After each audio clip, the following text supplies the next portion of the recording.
What is up, everybody, and welcome to the Joe Kilgallon Podcast, aka Kilgallon's Pub. I'm your host, stand-up comedian, and handsome son of a bitch, Joe Kilgallon. I hope you guys are all having yourselves a wonderful Monday night. It is July 31st. Holy shit. Where's the month of July gone? It's basically gone. Most of you are probably going to be listening to this on the audio version of the podcast, and it's going to be August 1st already. You've got one good, strong month of summer left. You got a full month. I still think summer ends September 21st. I mean, it does. Let's be real about it. Summer ends September 21st. So you really do have 7 good weeks of summer left. But as far as the working people and, people who still live their lives by the school calendar, they will tell you August is the last month of summer. They're wrong. They're wrong. But with that being said, let's fuck some shit up in August, huh? Let's, I told you what to do with summer. Right? You are going to make love to summer, right? Because it's the best season.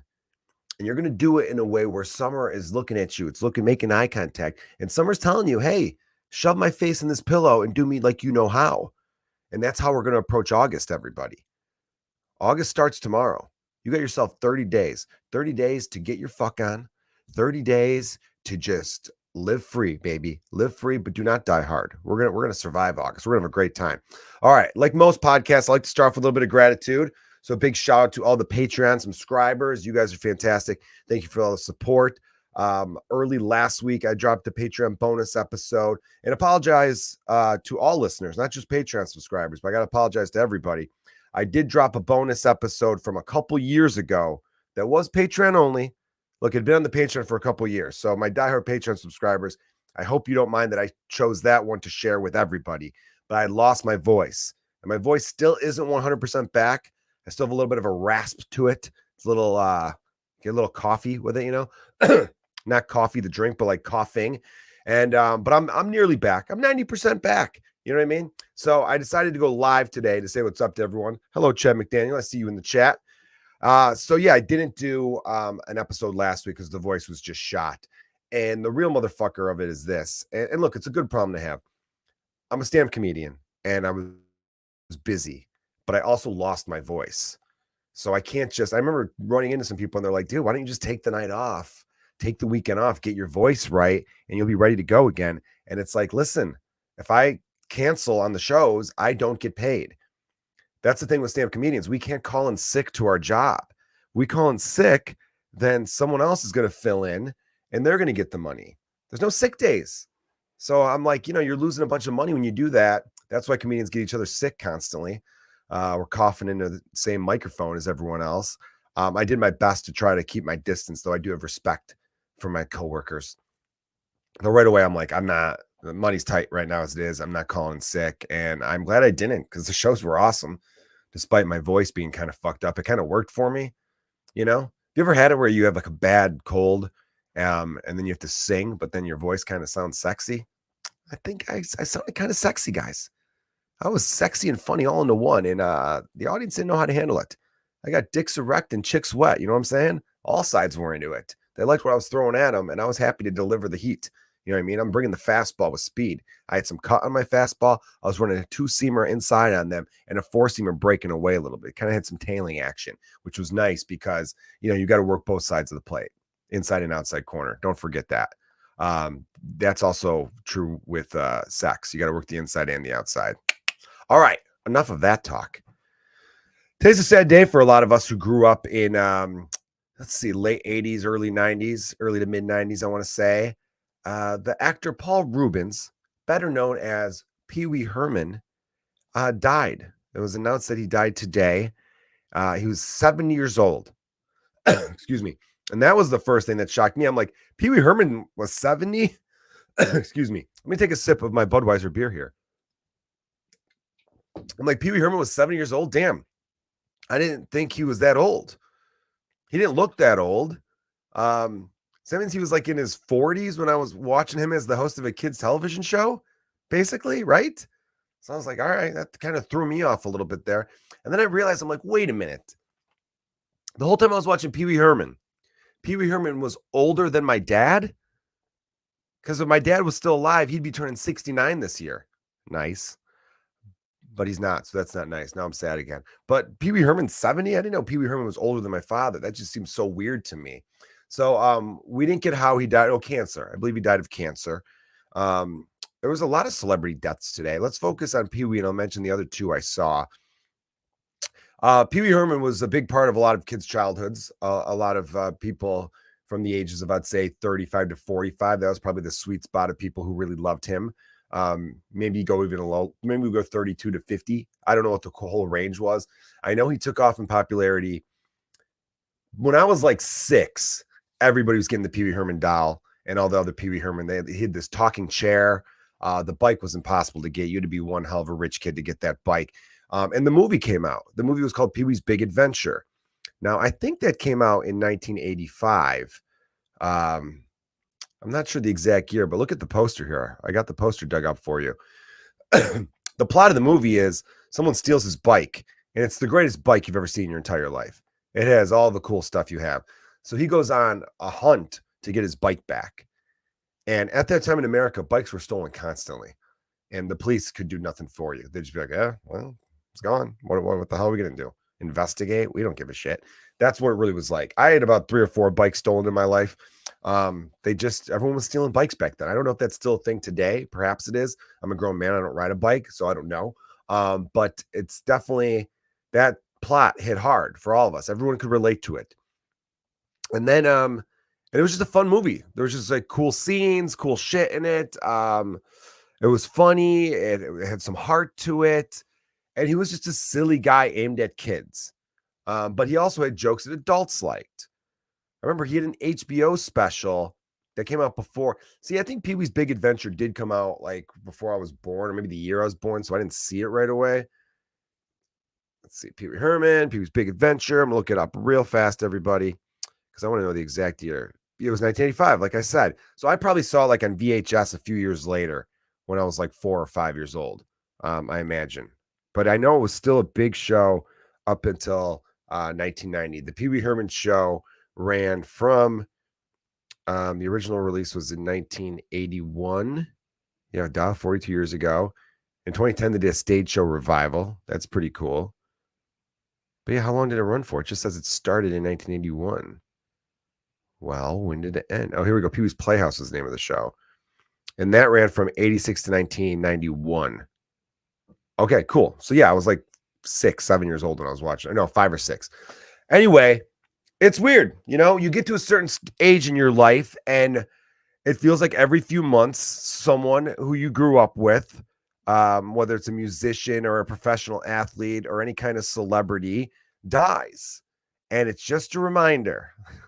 This is something that comes up a lot on the podcast, death. But it's a reminder to really live your life and to try to not get knocked down by petty bullshit. That's definitely been my philosophy since my father passed away over a year and a half ago. And it was always kind of my philosophy because I think I always knew from a young age on. I think everyone handles death differently. A lot of us just block it out of our minds. And that's smart. That's a survival tool. If you think about it all the time, it will cripple you. And you don't want that, right? It could put you in a real bad spirit. So yeah, you try to live to the fullest. Don't waste your time with people who aren't worth wasting your time around, So when I see like younger people, God, I sound old when you say that. Anyone in their 30s, when they say younger people, we feel ancient as fuck. But it's like, I'll see like fucking teenagers and shit. Like, I don't know any of them, but are people in their 20s? I know some young comedians who are starting out and they're in their early 20s, and I see all the fucking drama that they make up. And I'm just like, it doesn't matter. None of that shit matters. Focus on what you can control.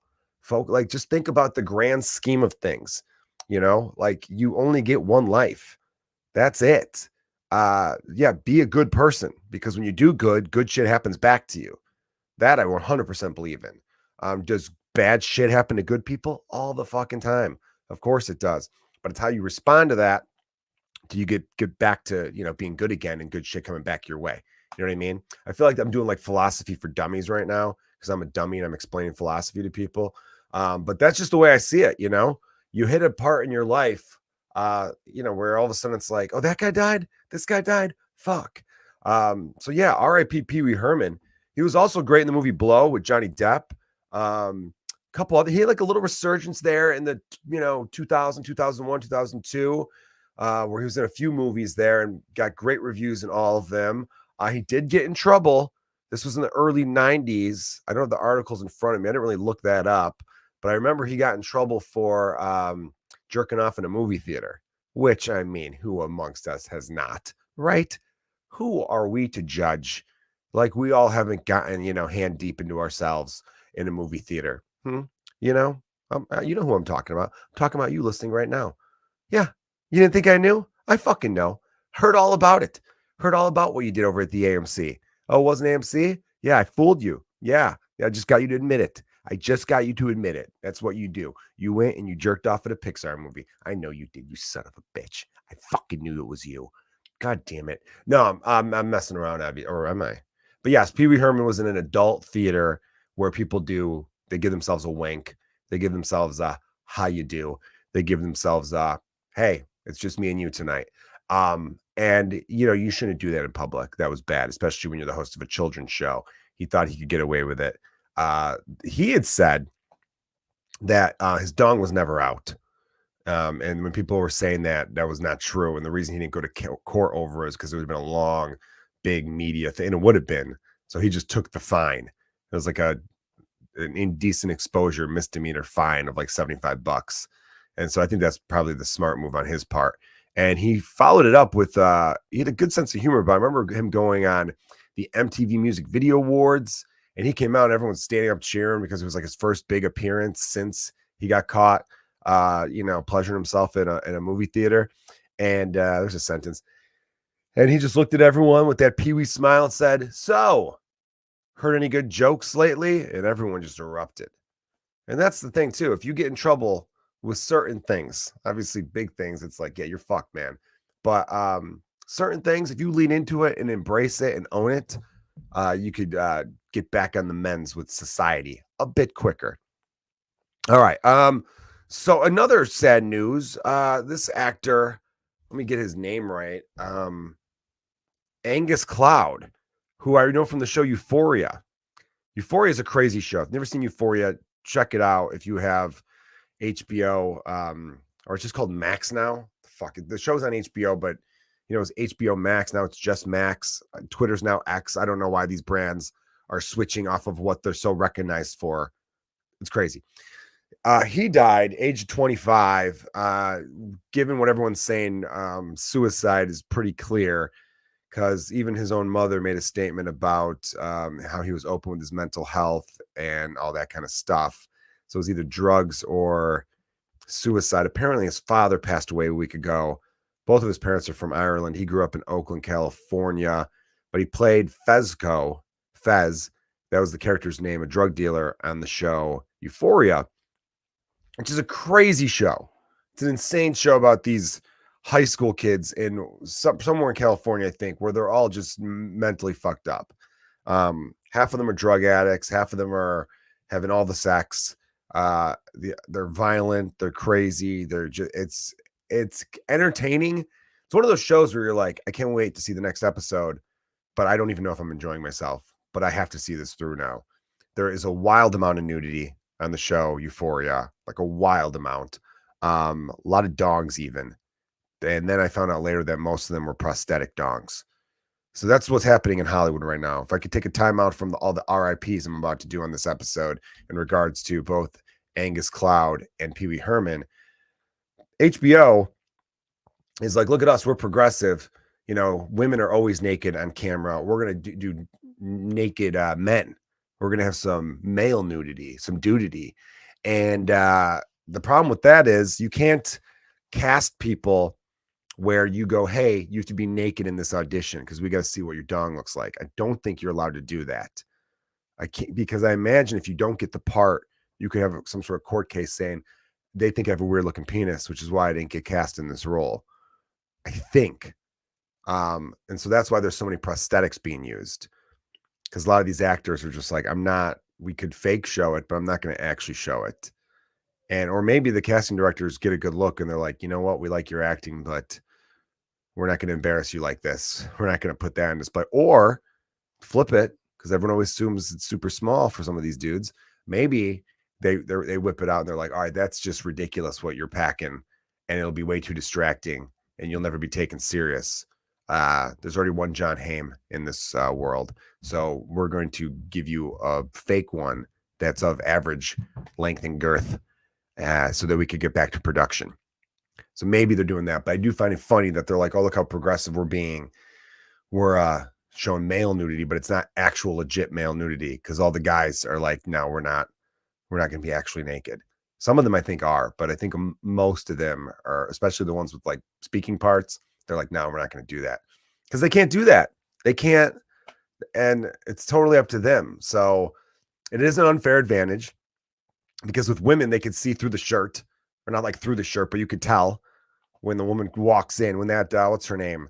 Something Sweeney. What's her first name? She's on Euphoria. Julia Sweeney? Something Sweeney's her last name. I know that much.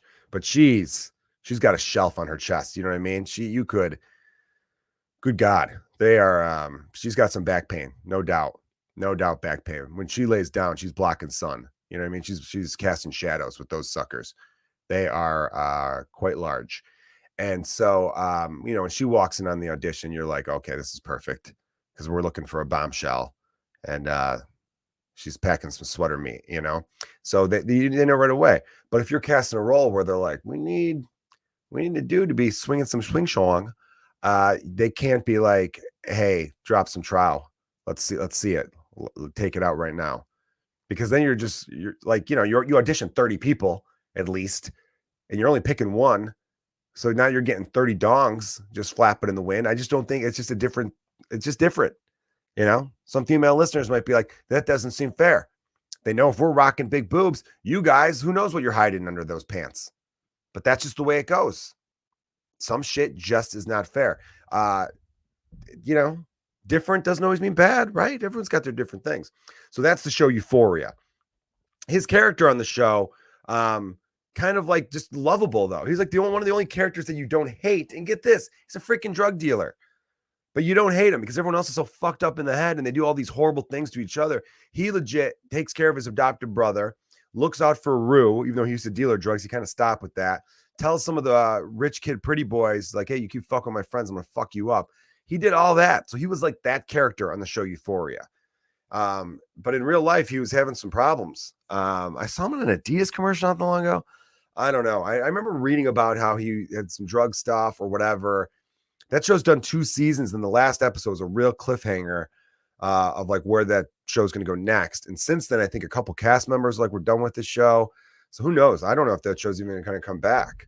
It stars Zendaya, who won an Emmy for it, and Zendaya's a big movie star now too. So it'll be interesting to see. But yeah, I really feel for the mother.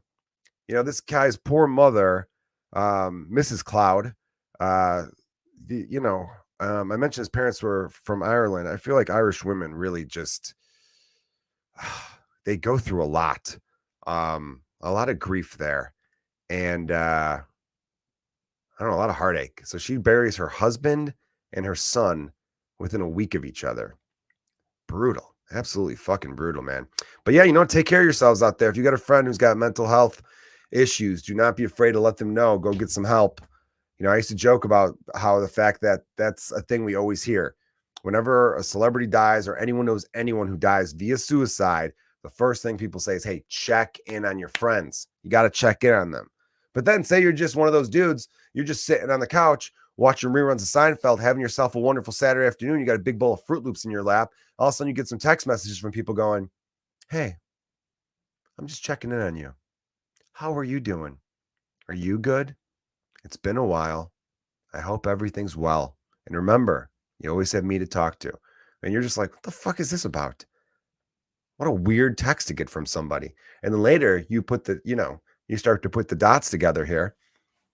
You start to connect the dots and you realize, oh, wait a minute. They think I'm suicidal because this one dude from the next town over just killed himself. And everyone's telling everyone to check in on people and they're checking in on me. And it's like, hey, asshole, I'm doing fine. I wasn't suicidal this morning when I was rocking my Fruit Loops and my jammies and having a good day. But now Now I'm homicidal. I want to kill you. How fucking dare you think my life sucks and I might take it. So it's a fine line. I think just be good to everybody. And if you definitely know someone who you think is scratching at that surface and you're worried about them, then yes, reach out to them and do everything you can. Because it's a horribly sad thing. Professional wrestler Adrian Street passed away. He was a Welsh wrestler. He lived a full life.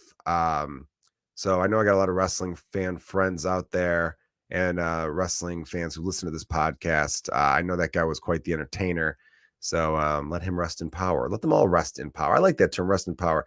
I think that's big in the Black community, but I'm stealing it. Or what's the term? Cultural appropriating it. That's a fucking overused dumb term, if you ask me. For real. I think that cultural appropriation gets thrown around constantly. It's one of those things where it's like, sometimes things sound cool and we all just say them and we don't even know where the fuck they come from. And if one side gets in trouble if they say something that they heard from another culture, but that side doesn't in return, that's what has always bothered me about cultural appropriation. It's like people pick and choose which parts of it to be upset over. Now, if someone's straight up stealing, you know what I mean? Like there was like Led Zeppelin had a whole album that they stole from a blues artist. Yeah, that's cultural appropriation in the worst kind of way. But if it's like, oh, this dude grew up, like Eminem grew up listening to rap music and his friends listen to rap, and that community accepted him, then it's not cultural appropriation on his end. That's just, it's called inspiration. And we should all be trying to inspire each other. Look at me being a fucking philosopher. I've been deep. I've been goddamn deep this whole episode. Here, you guys see that crazy shit? Senator Mitch McConnell. Whoa. He was giving a speech, and halfway into the speech, it was almost like, you ever watch, like, you know, like you're streaming a show and then the character is like mid-sentence and they just stop and you're like, oh, fuck, it froze. That's what it looked like.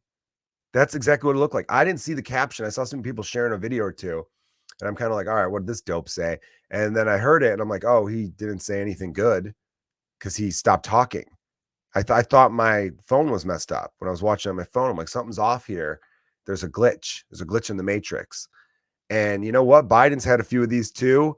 And it's bad when he does it. It's bad when McConnell does it. And the main problem is these dudes are too old. Too old. You shouldn't have that kind of power and be in that kind of leadership position when you're of that age. I'm sorry. It just doesn't make sense to me. It really doesn't. We need to have that. If you can't be, you have to be at least 25 to be in the House of Representatives in the United States of America. To be a United States Senator, you have to be at least 30 years old. And you know what's interesting about that is Joe Biden, when he was elected senator from Delaware, he became the youngest man ever elected to the United States Senate. He was 29, but he turned 30 right before he got sworn in. So at 30 years old, that's the youngest you could be. He was the youngest ever elected senator. And then he becomes the oldest ever elected president.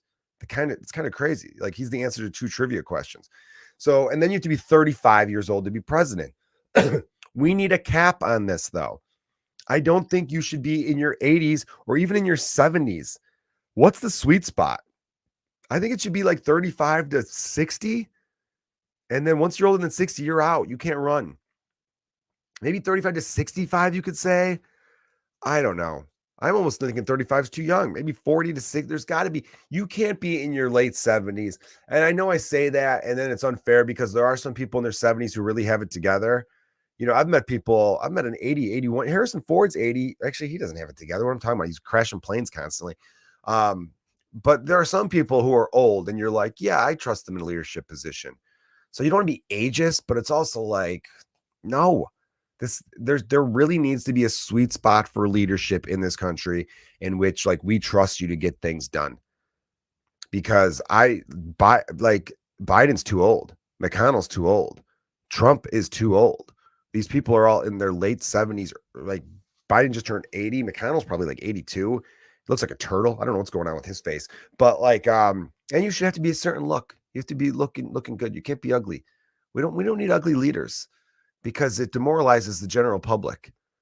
You know, if you have a good looking leader, you're like, hey, we could strive to be that. But if you have an ugly leader, it's just like, well, he's ugly. It's just, or she's ugly. And then you feel sad. It gets you down in the dumps.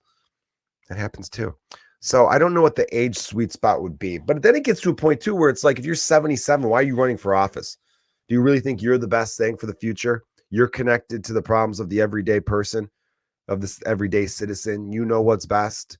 You don't think time's passed you by a little bit? You know what I mean? I'm in my 30s and I hear people in their late teens talk, and I think time's passing me by. But these assholes are in their 70s and they still think they're connected. They know what it's like to be the average American. Dude, I heard a 17-year-old say the other day, this walk was pretty lit. I don't know where they were walking to or from. There was walking through a Chicago neighborhood. And I overheard the dude say, this walk has been pretty lit. And right there, I wanted to be like, don't ever fucking say that again. And then he'd be like, dude, who the fuck are you? And I'm like, I'm the guy that's going to help you in life. All right. Don't ever fuck. That's the stupidest sentence I've ever heard. You know what I mean? Say it's a nice walk. You have to really, this walk is pretty lit. And I know, like, look, certain slang is for certain generations. I'm sure there's slang that my generation used that people older than us was like, that's dumb. But here's the thing. Slang is used for certain things. Like if he would have said, if I ever heard him saying that concert was lit, I wouldn't have thought twice about it. That means the concert was really awesome. A concert could be lit. Lit meaning like a great time, a great party, a great vibe, just, fucking atmosphere. It was awesome. That was lit. That works. A walk cannot be lit. Sorry. A walk could be nice. That was a nice walk. Or hey man, that was a good stroll. I don't know, but like a walk can't be lit. I think nice is the only word you could use to describe a walk. How's the walk over here? It was nice. It's a nice walk. Good weather outside. Good breeze. You know what I mean? There's a lot of people out and about right now. Saw some cool shit. Wasn't a boring walk. There's a lot to see. It's good. It's a good walkable area you got here. It's nice. That's all. You can't say that walk was the bomb. You can't say that walk was no cap or bet or whatever the fuck they say. But no walk is lit. Concerts are lit. Games are lit. Could sex be lit? Would someone talk like that? Dude, how was sex with Veronica last night? Dude, it was lit. I don't know. I think sex is just awesome. I think certain words are just evergreen. Like forever awesome is how you describe sex. How was sex awesome? It was great. If you say the sex was nice, that means it wasn't very good. How was sex with her? It was nice. Was it though? You would immediately question. You'd be like, there's no sincerity there. I don't believe a word you're saying. That's how I'd view it, right? All right, everybody. That's been the podcast. That's been the Joe Kilgallon podcast for this week. August is upon us, everybody. Don't think it's too late. Don't think your summer's over. Don't be one of those people that's like, oh, it's basically fall now. No, it's not. Summer it up. Summer it up. You still have a lot of time to do a lot of fun things. Okay? Enjoy yourself, though. Don't be in a rush. Take your time. Patience. I'm having to learn patience in my real life, and I'm going to push it towards the rest of you. Patience is key, everybody. All right. Thanks for listening to the Joe Kilgallon podcast. If you want to subscribe to the YouTube channel, also the Patreon, you could get on for as little as $3 a month to get some bonus stuff. There's different tiers there for support. I love everyone who's supporting the Patreon. You guys are the best. Also, feel free to subscribe to this channel to check out my stand-up comedy. And other than that, you guys have yourselves a great week. Be good to each other. All right. Cheers.